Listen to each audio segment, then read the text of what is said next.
Assalamualaikum warahmatullahi wabarakatuh. Jumpa lagi di video Umi. Hai bunda semuanya, bagaimana kabar bunda? Semoga bunda-bunda semua masih dalam keadaan sehat walafiat.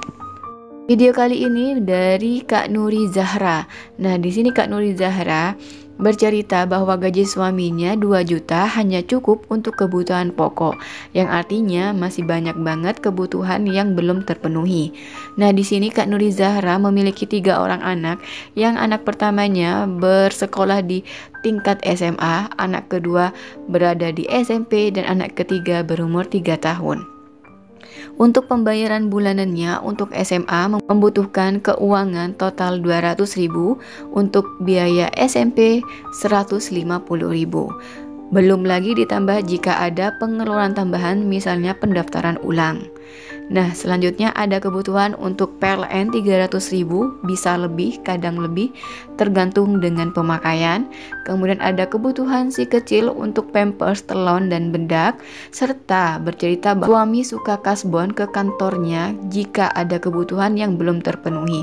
Bahkan sering untuk kasbon untuk menambal kebutuhan di tiap bulannya. Selanjutnya ada biaya kreditan HP untuk anak yaitu 350.000, yang HP tersebut digunakan untuk kebutuhan sekolah di masa pandemi seperti ini.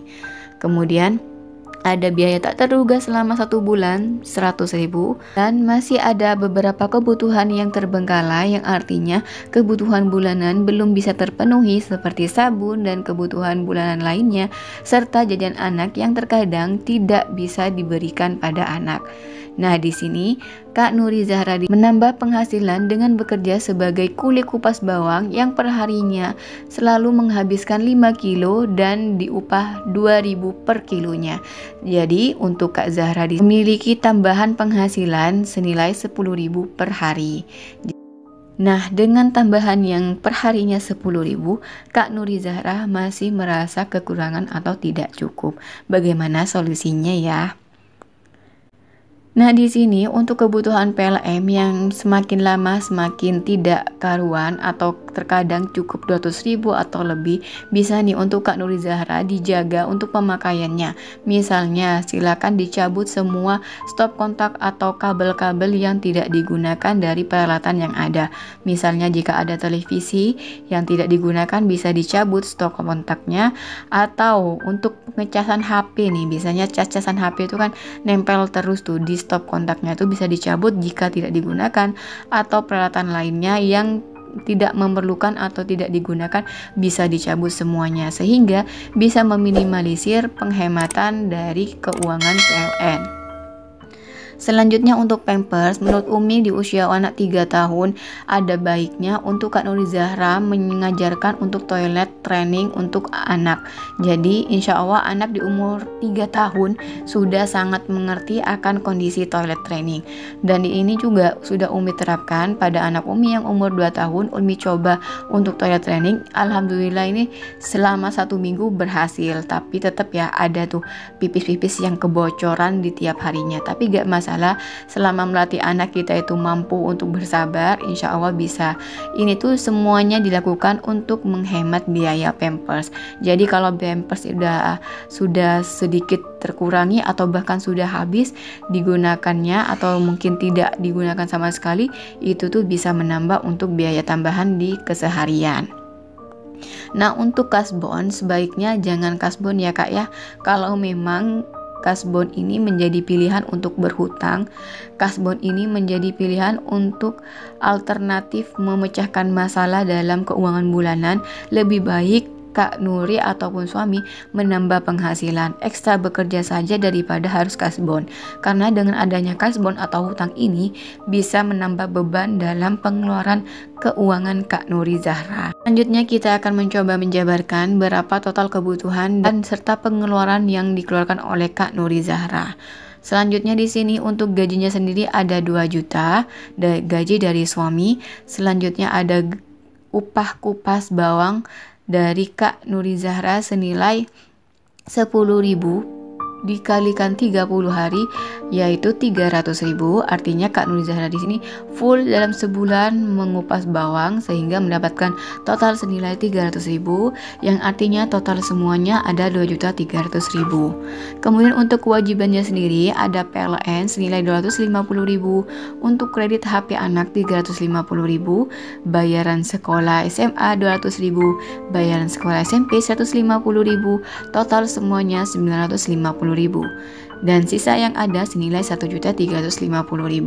Nah, 1.350.000 ini coba kita anggarkan lagi untuk kebutuhan dalam satu bulan, yaitu beras 25 kilo 250.000, kemudian ada bulanan yang ditambah dengan kebutuhan bulanan balita yang umur 3 tahun senilai 200.000, kemudian ada kebutuhan untuk dapur 150.000. Nah, untuk kebutuhan bulanan di sini 200.000 sudah termasuk pampers ya Kak ya. Jadi usahakan untuk pampers diajari toilet training dari sekarang supaya lebih menghemat dan keuangan pampers tersebut bisa digunakan untuk biaya lainnya. Selanjutnya di sini dari kebutuhan di sini ada total senilai 600.000, sehingga menyisakan keuangan dari total gaji yang ada senilai 750.000. Nah, 750.000 ini masih lumayan untuk kita pilah-pilah lagi. Kemudian di sini Umi coba jabarkan untuk tabungan pendidikan senilai 100.000, dan kemudian untuk tabungan dadakan 100.000.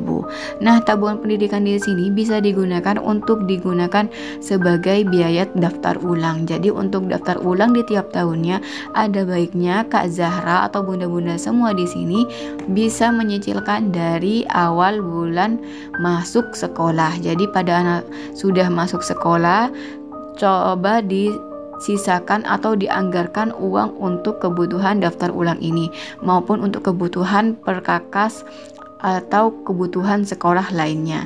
Jadi bisa ya diketahui berapa daftar ulang yang dibutuhkan di tiap tahunnya atau biaya tambahan di tiap tahun baru, sehingga bisa ditabungkan dari awal kita mulai memasukkan anak sekolah. Jadi pas tahun depan anak sudah bisa masuk ke kelas atau sekolahnya dengan biaya yang sudah tersedia.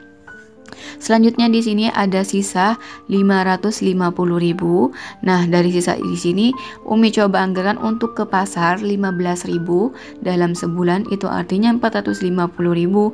Kemudian untuk sisanya lagi dari sisa yang ada bisa digunakan untuk tabungan atau bensin suami.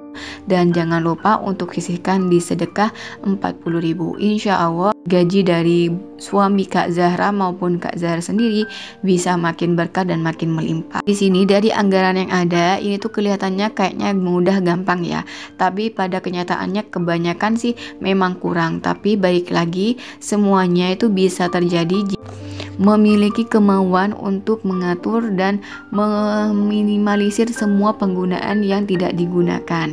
Dan jika memang anggaran di sini memang kurang untuk kebutuhan Kak Nuri Zahra atau bunda di luar sana, bisa disesuaikan lagi nominalnya.